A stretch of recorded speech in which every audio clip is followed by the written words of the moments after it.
जय हिंद दोस्तों, स्वागत है आपका जीवन ज्योति क्लासेस में। मैं हूं आपका दोस्त सावन। और जैसे कि ये सीटेट के एग्ज़ाम आने वाले हैं, बेहद करीब हैं इसके, तो हमारी तैयारियां अब और तेज़ी से होनी चाहिए।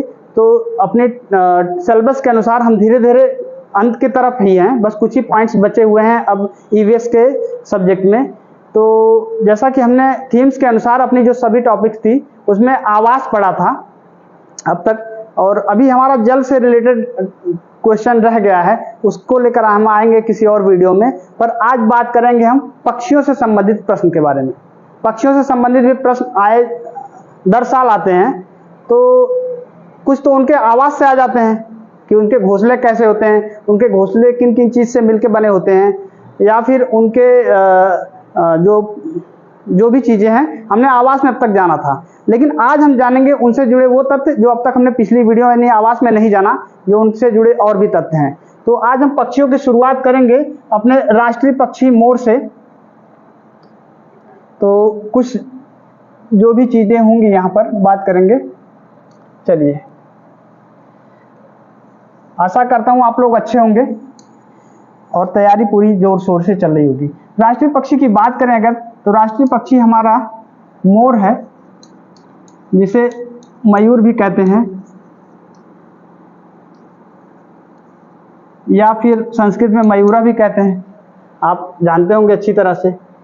तो इनसे रिलेटेड बस दो ही तथ्य हैं, हालांकि और भी बहुत है लेकिन उनकी हमें आवश्यकता है नहीं, क्योंकि हमारे सीटेट के एग्जाम में सिर्फ एक ही बार इससे क्वेश्चन आया था, और वो क्वेश्चन आया था स्टेटमेंट से, जो आपके लिए यूनिक चीज होगी। जो हमारी एनसीईआरटी की किताब है, पूरी एनसीईआरटी की किताब में से कहीं से भी क्वेश्चन पूछता रहा इस ऑनलाइन वाले एग्जाम में, क्योंकि मैंने कई बार इस चीज़ का जिक्र किया है कि जैसे ऑनलाइन का वो पैटर्न आया तो हमें क्वेश्चन बहुत ज़्यादा बनाने पड़े थे। आखिर वही क्वेश्चन बार बार रिपीट करेगा तो वो आसान हो जाता विद्यार्थियों के लिए, तो इसलिए वो कहीं से भी कुछ भी टॉपिक पूछता चला आ रहा था। तो बात करें अगर मोर की, तो मोर के बारे में एक पहेली थी। हालांकि पहेली उतना रोचक नहीं थी, पर हमें क्या करना है, हमें अपने मार्क्स के नजरिए से देखना है और उसे एक बार समझ लेना है। पहेली क्या थी? एक पक्षी ऐसा जिसकी दुम पर पैसा, सिर से दुम तक दिखे नीला ही नीला, ये उसका कोटेशन था। तो उस बार जो एग्जाम में ये कोटेशन ही दे दिया था कि बताइए किस पक्षी को तरफ संकेत कर रहा है, ये किस पक्षी के बारे में बात कर रहा है। तो आप अगर ये कोटेशन देखिएगा तो तुरंत जाइएगा अपने राष्ट्रीय पक्षी यानी मोर की तरफ और उसको कीजिएगा टिक। ठीक है, आइए जानते हैं मोर के बारे में दूसरा तथ्य क्या है कि ये हमारा राष्ट्रीय पक्षी घोषित कब हुआ था। 26 जनवरी 1963 को मोर को भारत का राष्ट्रीय पक्षी घोषित किया गया था। ठीक, और मोर को संस्कृत भाषा में मयूर कहते हैं, मैंने शुरू में ही बताया। मोर का जंतु वैज्ञानिक नाम पाओक्रिस्टेटस है। हालांकि ये चीज पूछेगा नहीं, पर बेसिक जानकारी आप लोग जान लेंगे तो अच्छा रहेगा। क्वेश्चन में इस स्टेटमेंट से आया था, लेकिन और भी चीजें आप जानकर अपनी जीके और अपग्रेड कर सकते हैं। ठीक है, चलिए बढ़ते हैं हम अपने अगले पक्षी की तरफ, देखते हैं उनसे क्या जानकारी हमें मिलती है। लीजिए, आ गई बसंत गौरी जी। मुझे उम्मीद है कि आप इस पक्षी को पहले भी देख चुके हैं। हमने आवास के वीडियो में इसके बारे में जिक्र किया था और बात भी हुई थी इसकी जो जो विशेषताएं हैं, लेकिन फिर भी आइए रिपीट करते हैं और जानते हैं क्या। बसंत गौरी, इसका हिंदी नाम बसंत गौरी है। हमने बारबेट पढ़ा था शायद इंग्लिश में, और इसका हिंदी नाम भी आप याद रखिएगा बसंत गौरी है, क्योंकि कभी कभी ऐसा होता है कि हमें या तो इंग्लिश नाम कंफ्यूज करता है या तो हिंदी नाम कंफ्यूज करता है। जैसे एक पक्षी है, अभी जिक्र होगा उसका हाँ, वो सनबर्ड हमने पढ़ा है, सनबर्ड हमने पढ़ा है, लेकिन इसका हिंदी नाम हमें पता ही नहीं था। हिंदी में इसको कहते हैं शक्करखोरा, शक्करखोरा। तो अगर आपको हिंदी में शक्करखोरा मिले तो आप कंफ्यूज मत होइएगा, आप सीधा जाइएगा सनबर्ड की विशेषताओं को याद कीजिएगा और वहां पर जाकर उस सवाल को सही कीजिएगा। चलिए बात करते हैं बसंत गौरी की अभी। तो बसंत गौरी के बारे में आपने पहले ही पढ़ रखा है, फिर भी आज रिपीट करते हैं कि बसंत गौरी यह गर्मियों में टुक टुक की आवाज करती रहती है और पेड़ के तने में गहरा छेद करके उसमें अंडे देती है। जैसे कठफोड़वा होता है, जैसे एक पक्षी और है जो पेड़ के तने में अपनी चोंच से छेद करके अपना घोंसला बनाता था। हमने घोंसला आवास वाले अध्याय में उस चीज का जिक्र किया है, ठीक है। तो उसी तरह ये जो बसंत गौरी है, यह गर्मियों में टुक टुक करके पेड़ के तने में छेद करती है। आप देख पा रहे होंगे किस तरह से अपने टोट से छेद से, और जाकर उसमें अंडे देती है। और बसंत गौरी की ही तरह एक दूसरा पक्षी है जिसको हम कठफोड़वा कहते हैं, और इसको अंग्रेजी में वुड पीकर कहते हैं। ये भी बसंत गौरी की तरह तने में चोंच से छेद करके, ये अपना वुड कीपर है, कठफोड़वा है, छेद करके घोंसला बनाता है और उसमें रहता है, अंडे वगैरह देता है, ठीक है। चलिए बढ़ते हैं अपने अगले पक्षी की तरफ। ये लीजिए आ गया वो शक्करखोरा, जिसके बारे में हम अभी बात कर रहे थे कि ये सनबर्ड्स हमने पढ़ा है पिछली वीडियो में, लेकिन शायद मैं हिंदी नाम लेना उसका भूल गया था। अगर लिया रहा होगा तो अच्छी बात है, नहीं तो फिर भी आप इसमें जाकर आप अपडेट हो सकते हैं कि उसको हिंदी में कहते हैं शक्करखोरा या सूर्य पक्षी लिखा हो सकता है, ठीक है। आइए जानते हैं उसके बारे में कुछ तथ्य। हालांकि मैंने ये चीज बता दी, जो घोंसला बनाता था वो किस तरह से पेड़ या झाड़ियों से लटका हुआ घोंसला उसका होता था। पर आज बात पक्षियों को हो रही है तो उन साहब को फिर से शामिल कर लिया जा रहा है, और आपका रिवीजन भी लगे हाथ हो जाएगा कि आपने जो पढ़ा था वो आपको याद है प्रॉपर, या भूल गया, हवा हो गया दिमाग से वो। चलिए बात करें अगर शक्करखोरा की, तो किसी छोटे पेड़ या झाड़ी की डाली पर अपना लटकता हुआ घोंसला बनाता है, जो हमने पहले भी बताया था, आज भी वही चीज है। घोंसला तो उसका हमेशा उसी तरह रहेगा, ठीक है। आइए उसकी उस घोंसले में किस किस चीज का प्रयोग करता है ये भी जान लेते हैं। तो यह घोंसला बनाता है बाल से, चाहे वो इंसानों के या जानवरों के, बाल कोई भी चल सकते हैं, मकड़ी के जाले से, पतली टहनियों से, और बारीक घास, सूखे पत्ते, रुई पेड़ की छाल के टुकड़े और कपड़ों के चीथड़ों से बना होता है। ये उसके घोंसले के बनाने के लिए जो प्रोडक्ट होते हैं, जैसे मानव के घर के लिए सीमेंट, सरिया, ईंट वगैरह लगती है, तो ये सब उसके लिए ईंट सरिया का काम करती है। मानव का होम बनाने के लिए जो है टेक्नीशियन की जरूरत होती है, इंजीनियर की जरूरत होती है, पर यहाँ ये सब काम खुद ही करते हैं। बड़े ही मेहनती होते हैं पक्षी हमारे। चलिए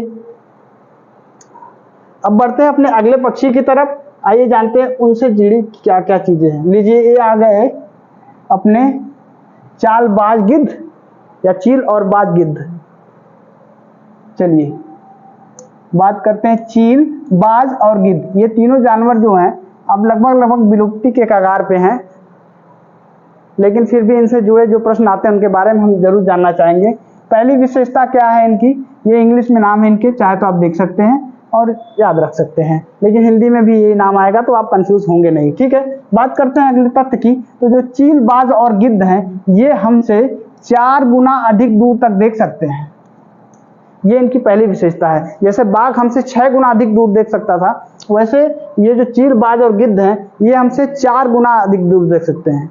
बात दूरी की हो रही है, आप ये मत समझिएगा कि अगर हम एक इंसान को देख पा रहे हैं तो वो 4 इंसान को देख लेगा। बात दूरी की हो रही है। अगर हम 1 किलोमीटर देख पा रहे हैं तो वो हमसे दूरी 4 किलोमीटर तक देख पाएगा, जैसे बाघ हमसे 6 गुना ज्यादा दूर तक देखता है।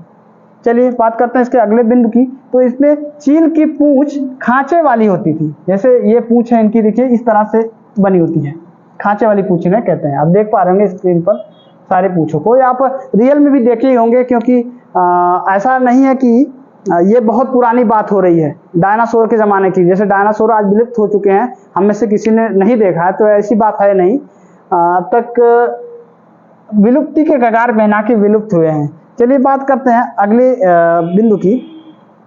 तो गिद्ध मरे हुए जानवरों को खाकर जगह साफ कर देता है और आकाश में ऊंचाई पर उड़ता है।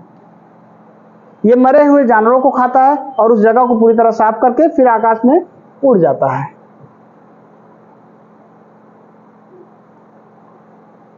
चलिए बात करते हैं अगले बिंदु की।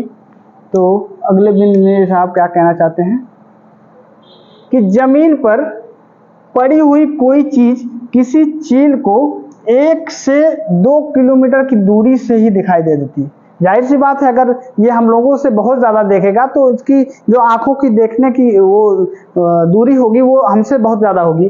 तो ये अपने जो शिकार होते हैं उसको 1-2 किलोमीटर दूर से ही देख लेता है कि चलिए वहां पर कुछ तो है, अपना काम तो हो जाएगा भोजन का। चलिए तो थी चील, बाज और गिद्ध से जुड़ी हुई तथ्य। और अब बात करते हैं वीवर पक्षी की। चलिए, वीवर पक्षी को भी हम पढ़ चुके हैं, मुझे याद है, फिर से एक बार रिवाइज कर देते हैं आपकी।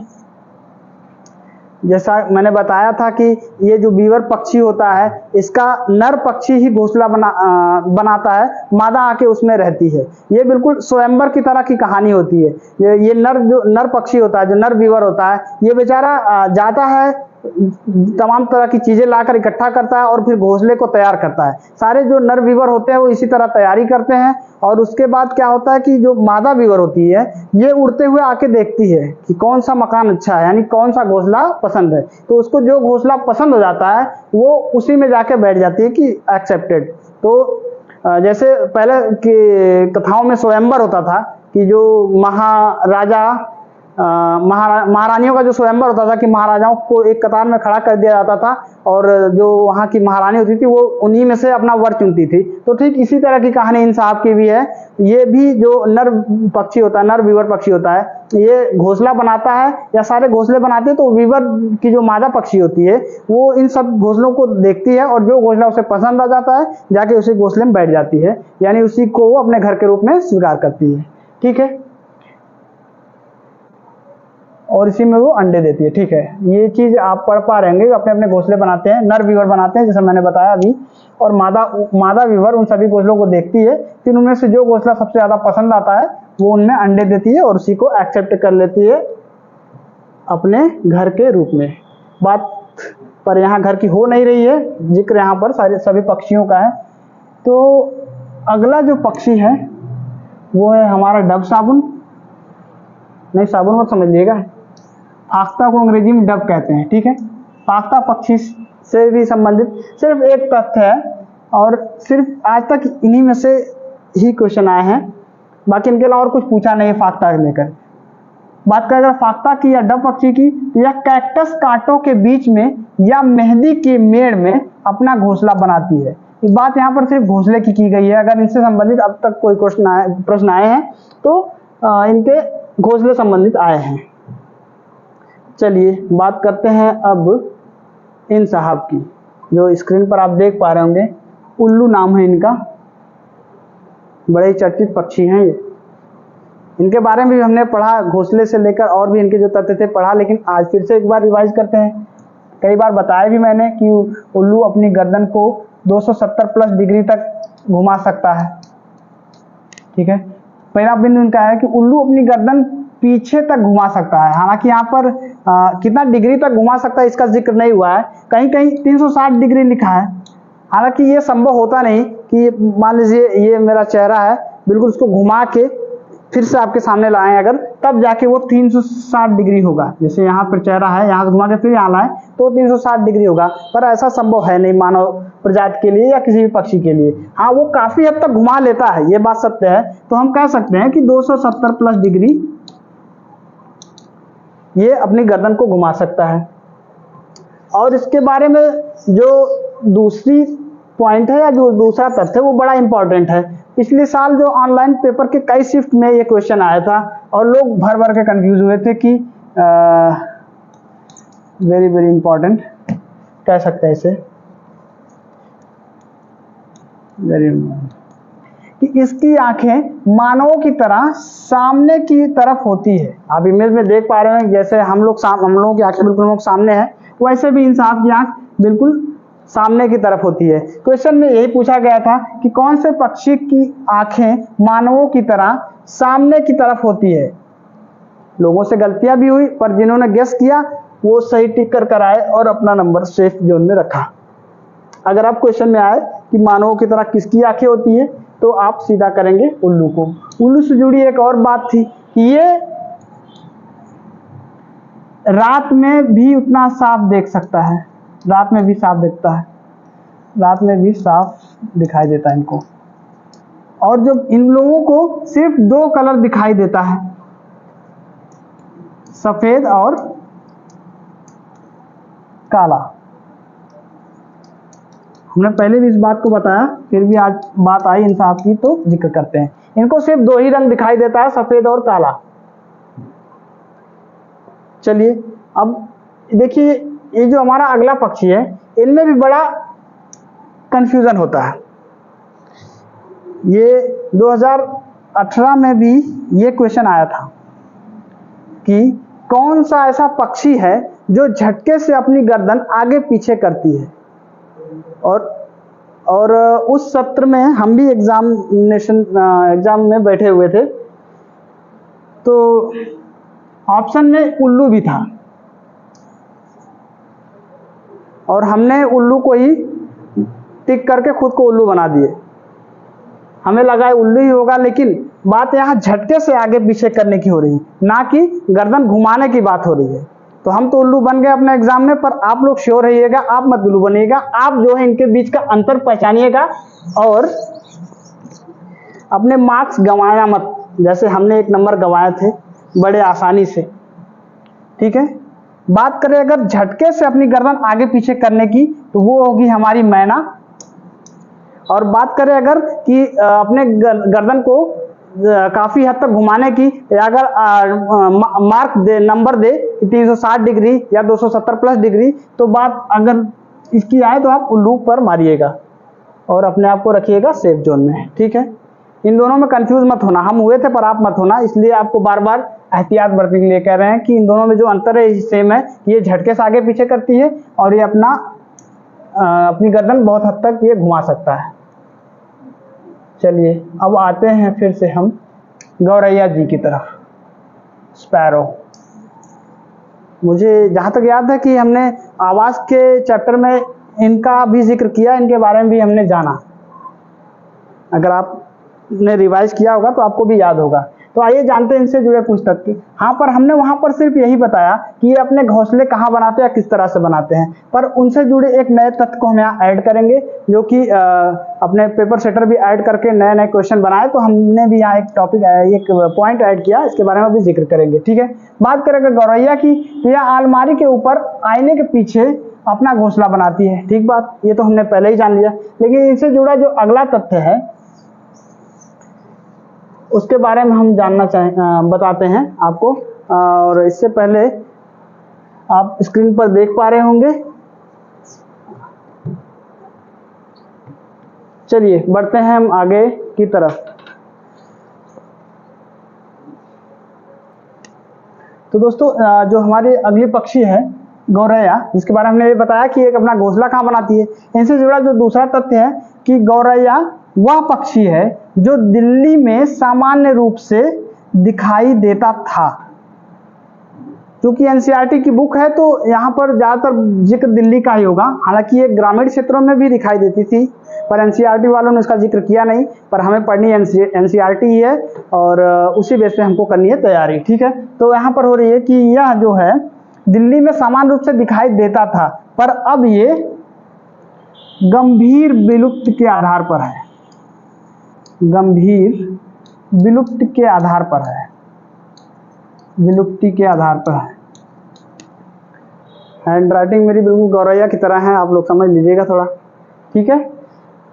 ये अब इसको समझ लीजिए कि रेड डाटा बुक में हम लोग डाल चुके हैं। अब आपको पता होगा, आई होप, कि रेड डाटा बुक होता क्या है। अगर नहीं होता तो जान लीजिए कि जो भी पक्षी या जानवर विलुप्ति के कगार पर जा रहे हैं उसको हम रेड डेटा बुक में डालते हैं कि अब ये बहुत कम गिने चुने आंकड़े हैं, जो डेटा है इनका, मोबाइल वाला डेटा नहीं, वो अपना कलेक्शन करने वाला डेटा कि कौन सा प्राणी कितना बचा है। तो ये भी बिल्कुल रेड डेटा बुक में आ रही है विलुप्ति के कगार पर। पहले तो ग्रामीण क्षेत्रों में बहुत ज़्यादा दिख जाती थी, पर अब ग्रामीण क्षेत्रों में भी नहीं दिखती। बात यहाँ दिल्ली की हो रही तो दिल्ली में कहाँ ही दिखेगी, क्योंकि जैसा हमने जाना कि ये रहते कहाँ हैं, अपना अलमारी के ऊपर, आईने के पीछे। ये सब चीज़ें ग्रामीण क्षेत्रों में पहले होती थी। अब जो जहाँ पर बड़ी बड़ी बिल्डिंगें बन रही हैं, मानो इतने ज़्यादा संसाधन के प्रयोग कर रहा है कि ये पुराने मकान या खंडरों की जो है तादाद बिल्कुल कम होती जा रही है। इसी वजह से ये बिल्कुल विलुप्ति के कगार पर है। और बात करें अगर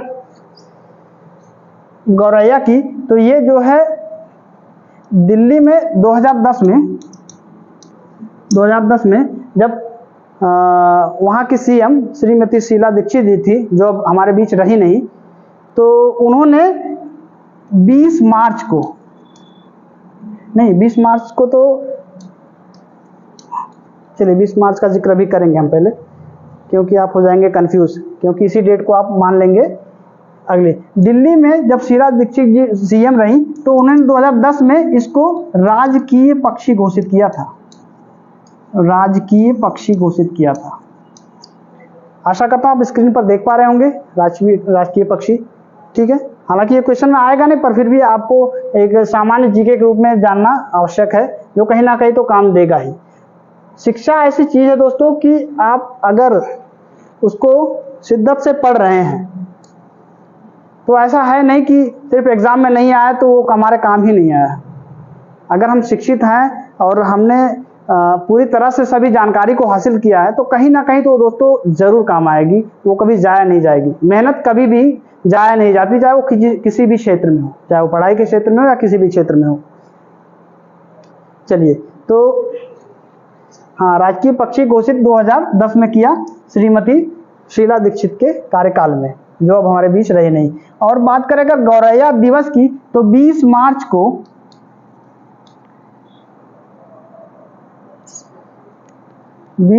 को विश्व गौरैया दिवस मनाया जाता है। विश्व गौरैया, चलिए एक यह है गौरैया दिवस मनाया जाता है, ठीक है। आप इसको अपलोड कर सकते हैं या फिर अपने दिमाग में नोट कर सकते हैं, याद रहना चाहिए चाहे कहीं भी हो, ठीक है। और जब हाँ आते हैं बिंदु पे अपने, परंतु अभी चिड़िया के बारे में जागरूकता बढ़ाने हेतु एक विशेष दिन मनाया जाता है। ये विशेष दिन क्या है? 20 मार्च, ठीक। पता नहीं क्या क्या लिखा जा रहा है, चलिए 20 मार्च ये विशेष दिन है। इसको विश्व गौरैया दिवस के नाम से जानते हैं क्योंकि शहरीकरण के कारण यह दुर्लभ हो गई है, ठीक। चलिए बढ़ते हैं अपने अगले पक्षी की तरफ, जिनका नाम है कबूतरकर्ता गुटरगू, ठीक। आपने घोंसले में कबूतर के बारे में भी पढ़ लिया था, फिर भी आप जान ही लीजिए कि कबूतर पुराने मकान या खंडहर में घोंसला बनाकर रहता है, ठीक है। और इनसे जुड़े कुछ प्रश्न आते नहीं है अपने सिलेबस में, तो इनसे जुड़े जो घोंसले के बारे में आपने पढ़ ही लिया होगा। यहाँ पर भी सिर्फ घोंसले का ही जिक्र हुआ है। चलिए अब आते हैं जो अगले टाइप ऑफ क्वेश्चन, वे होते हैं कि पक्षियों की चोंच से संबंधित प्रश्न, कि कौन सी पक्षियों की चोंच किन काम में आती है। आप इमेज स्क्रीन पर देख पा रहे होंगे, जो यहाँ पर 6 तरह की चोंचें दिख रही है। और यहाँ पर जो पहली चोंच है ये देखिए किस तरह से घुमावदार मुड़ी हुई है एकदम, ठीक है। ये किस काम में आती है? ये मांस चीरने फाड़ने के लिए के काम में आती है, ये जो पहली चोंच की प्रकार हो। और दूसरी चोंच ये है, ये बिल्कुल नुकीली है। ये किस काम में आती है? ये लकड़ी में छेद करने के लिए काम आती है, जैसे कि कठफोड़वा वगैरह थी जो, और जो बर्ड्स है हमने अभी पहले ही पढ़ा, जो छेद करते हैं लकड़ियों में और उससे घोंसला बनाते हैं। और जो दूसरी चोंच का टाइप है ये फूलों का रस चूसने के लिए होती है। और एक टाइप है कीचड़ में छानबीन करके कीड़े खोद कर निकालने के लिए जो चोंच है इनकी ऐसी है। अभी इनके बारे में भी जानेंगे, आप देख पा रहे होंगे। चलिए हम आपको इनके कथन पे ले जाते हैं तो ज़्यादा स्पष्ट होगा कि कौन सी चोंचें किस काम में आती है। अब देखिए इसे लिखा है यहाँ पर इन्होंने कि बाज, चील और गिद्ध जैसे मांसाहारी पक्षियों की चोंच छोटी और हुक की तरह मुड़ी होती है। जैसे हमने देखा अभी पहली जो चोंच थी, ये देखिए ये छोटी और हुक की तरह मुड़ी होती है। क्यों देख रहे हैं ना आप, मुड़ी हुई है ना। ये मांस चीरने फाड़ने के काम आती है। ये बाज, चील और गिद्ध की होती है, ठीक है। बात करेंगे दूसरे प्रकार की चोंच की, तो ये जो तोते की चोंच घुमावदार चोंच होती है जो फल कुतरने में मदद करती है। आपने तोते का चित्र बहुत बनाया होगा अपने बचपन में या फिर जब भी वो कला की क्लास रही होगी, इस तरह से था कुछ, है ना। चलिए आप इमेज पे वहां पे देख ही लेंगे। ये इस तरह की चोंच होती है जो घुमावदार होती है और ये फल कुतरने के काम आती है। यहाँ भी कहीं ना कहीं होगी फल कुतरने वाली। चलिए नहीं दिया है, आप अंदाजा लगा लीजिएगा। अगली जो बात है पक्षियों की चोंच के बारे में, वो क्या कही गई है। हाँ, कबूतर, गौरैया आदि की चोंच छोटी, चौड़ी और मजबूत होती है। ऐसी चोंच अनाज के दानों को तोड़ने में सक्षम होती है। ये जो छोटे छोटे पक्षी हैं, ये रही देखिए, इनकी चोंच छोटी है और चौड़ी भी है। ये बीजों को दबाकर तोड़ने के लिए कारगर होती है। ये किन किन की होती है, गौरैया, कबूतर आदि की चोंच होती है। ठीक, बात करें अगर अगली चोंच की, तो मिट्टी, कीचड़ से कीड़े या अन्य छोटे छोटे जीवों को पकड़ने वाले पक्षियों की चोंच लंबी या लंबी, नुकीली और मुड़ी होती है। जैसे बगुला है, बगुला की चोंच आपने देखी होगी, बहुत लंबी होती है। तो ये क्या काम करती हैं कि ये अंदर से पानी के अंदर जीवों को पकड़ने के लिए, या कीचड़ में है, पता चला कि अब चोंच छोटी है और उसका जो जंतु है, कोई भी कीड़ा वगैरह है, वो कीड़े जमीन के कीचड़ में बहुत नीचे है, तो छोटी चोंच वाला कहाँ से ही पा पाएगा उस जीव को। तो उसके लिए लंबी चोंच वाले जो पक्षी होते हैं, वो उनकी चोंच अंदर तक जाती है और उनको अपना शिकार बनाती है।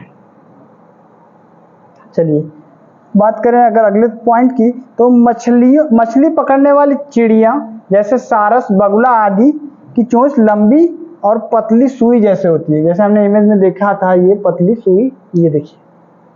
अच्छा, ये तो ये रही, ये देखिए पतली है, एकदम सुई की तरह नुकीली है।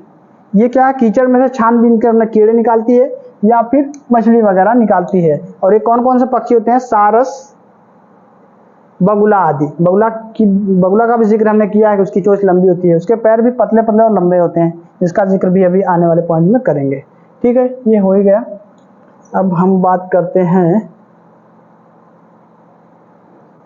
हाँ, एक पक्षी, कुछ पक्षी की बात कर रहे हैं, तो एक पक्षी अलग टाइप का होता है। ये क्या करता है, इसके अंदर फिल्ट्रेशन की क्वालिटी होती है। जैसे वो हमने सुना है, बचपन में सुना होगा कि दूध और पानी को हंस अलग कर देता है। वो दूध पी जाता है, पानी छोड़, इस तरह के जो हमने तथ्य सुने थे। तो वही बात यहाँ पर की गई, कुछ पक्षियों का जिक्र हुआ जो फिल्ट्रेशन करना जानते हैं, जो कीचड़ में से भी अपने इस्तेमाल की चीजें बड़ी आसानी से निकाल देंगे और गंदगी वहां पर छोड़ देंगे। ठीक है, कुछ पक्षियों की चोंच में निस्पंदन, हिंदी है इसको, इसके इंग्लिश में फिल्ट्रेशन कहते हैं, फिल्ट्रेशन सिस्टम, प्रणाली होती है, यानी छानने की प्रणाली। एक शब्द और आता है जिसे हम निष्पावन भी कहते हैं, निष्पावन। ये भी क्वेश्चन में आता है, अपने ईवीएस में ही आता है। निष्पावन विधि क्या होता है।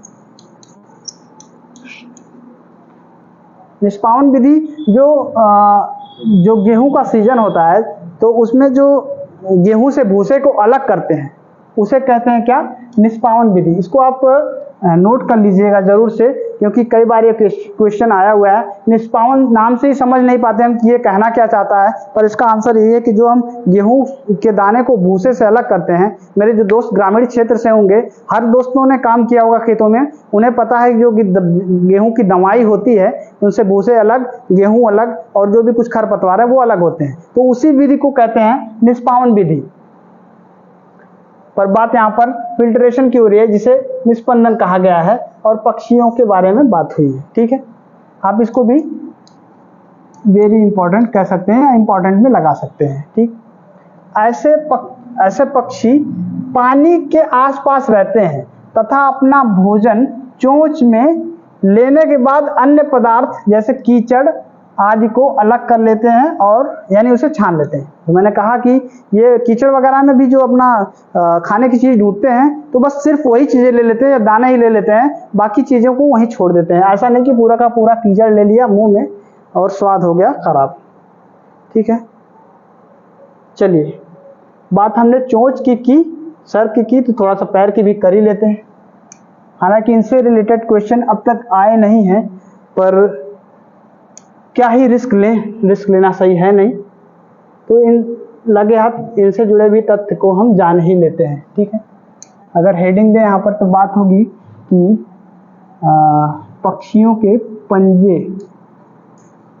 पंजे से संबंधित प्रश्न। अगर आ गया तो आप चूकेंगे नहीं, आप इससे 1 नंबर और अचीव करेंगे। ठीक है, बात कर अगर पहले बिंदु की, तो पानी में तैरने वाले पक्षियों के पंजे झिल्लीदार होते हैं। ये झिल्लीदार पैर तैरने में उनकी मदद करती है, जैसे बत्तख, राजहंस, पेलिकन भी एक जीव है जो शायद हमने अभी देखा नहीं है, लेकिन ये दोनों तो देखे हैं। ठीक, इनके जो पैर होते हैं, पंजे होते हैं, इस तरह के झिल्लीदार होते हैं। आशा करता हूँ आप सभी लोगों ने बत्तख देखी होगी, उनके जो पाँव होते हैं बिल्कुल जालीदार होते हैं, झिल्लीदार होते हैं, और उसी तकनीक को मानव ने भी अपने प्रयोग में लिया है। अगर आप देखे होंगे कुछ वीडियोस वगैरह, जो तैराक होते हैं, जो समुद्रों में जाते हैं, जो गोताखोर होते हैं, वो भी अपने पाँव में ये इस तरह के पदजाल पहन के जाते हैं ताकि उन्हें तैरने में आसानी हो। वो अपना एक कदम अगर इससे आगे बढ़ाएंगे तो और तेजी से बढ़ेंगे। तो इस तरह के जो पदजाल होते हैं, इनके झिल्लीदार पैर, वो उनको तैरने में करते हैं मदद। ठीक है, चलिए बढ़ते हैं अगले बिंदु की तरफ। जो अगले पंजे हैं वो किस तरह से, उनकी क्या विशेषताएं। जिन पंजों में आगे की तरफ फैली हुई 3 अंगुलियां और पीछे की तरफ 1 अंगुली होती है, ऐसे पंजे टहनियों पर बैठने में मदद करते हैं, जैसे कि गौरैया। देखिए, आपने गौरैया देखा होगा, या कई ऐसे पक्षी हैं, सिर्फ गौरैया ही नहीं, बहुत ऐसे पक्षी हैं जिनकी जो 3 उंगलियां होती है वो आगे की तरफ होती है, 1 उंगलियां पीछे की तरफ होती है। जैसे ये डाल पे जाती हैं, ऐसे पकड़कर बैठती हैं, वो गिरती नहीं, चाहे कितनी भी हवाएं तेज आए या कुछ भी हो। देखिए, आप इमेज में भी देख पा रहे होंगे, इनकी 3 उंगलियां आगे हैं, इनसे इनको पकड़ रखा है, और 1 उंगली पीछे है। ठीक, और बात करें अगर अगले बिंदु की, तो आगे की ओर फैला पंजा नरम सतह पर चलाने में मदद करता है, जैसे ह्यूरॉन का। कोई एक ह्यूरॉन पक्षी है जिसके बारे में हमने जिक्र किया नहीं, इनसे रिलेटेड सिर्फ यही आ सकता है, अगर तो आ सकता है। अब तक तो क्वेश्चन आए ही नहीं है, फिर भी आप ये जान लीजिए कि आगे को अगर फैला पंजा और नरम सतह पर चलने में मदद करता है इनका ये पंजा। ठीक है, चलिए बढ़ते हैं अगले बिंदु की तरफ, और अगले पंजे किसके हैं।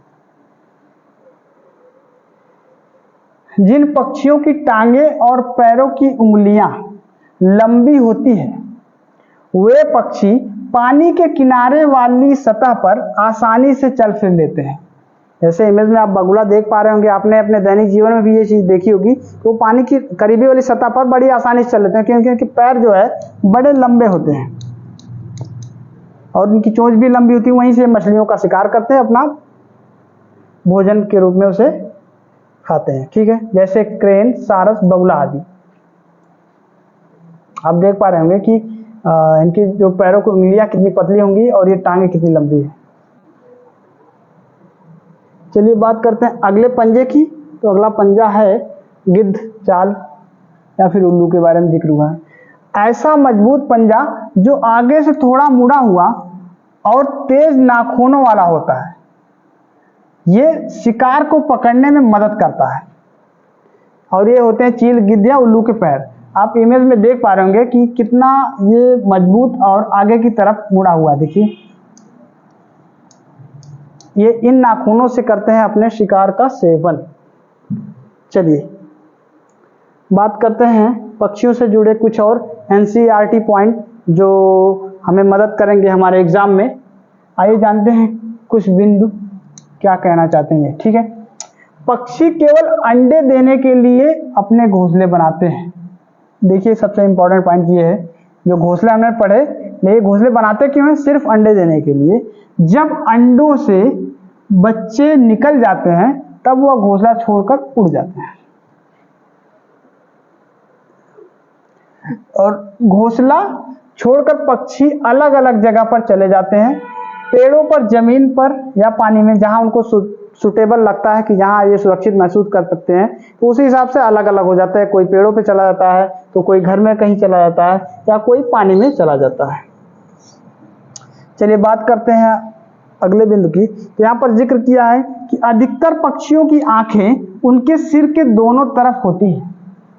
उल्लू को छोड़कर, उल्लू की आंखें तो बिल्कुल सामने मानव की तरह होती है, उनको छोड़कर और ज्यादातर जो पक्षियां होती हैं उनकी जो आंखें होती है सिर के दोनों तरफ, जहां हमारे कान है वहां उनकी आंखें होती है लगभग। और लेकिन उनकी आंखों की एक विशेषता और है कि वो एक ही समय में अपनी पुतलियों को दो दिशा में ले जा सकते हैं, दोनों तरफ देख सकते हैं। अगर हमको देखना होगा तो हम अपनी पुतलियों को जहां भी घुमाएंगे एक साथ घुमाएंगे, या इधर या उधर, ना कि दोनों पुतलियों को अलग अलग दिशा में घुमा सकते हैं। पर पक्षियों की ये विशेषता है कि एक ही समय में दो जगहों को आसानी से देख सकते हैं, क्योंकि उनकी आंखें जो है सर के अगल बगल लगी होती है, ना कि हमारी तरह उनके सामने। ठीक है, चलिए बढ़ते हैं अगले बिंदु की तरफ।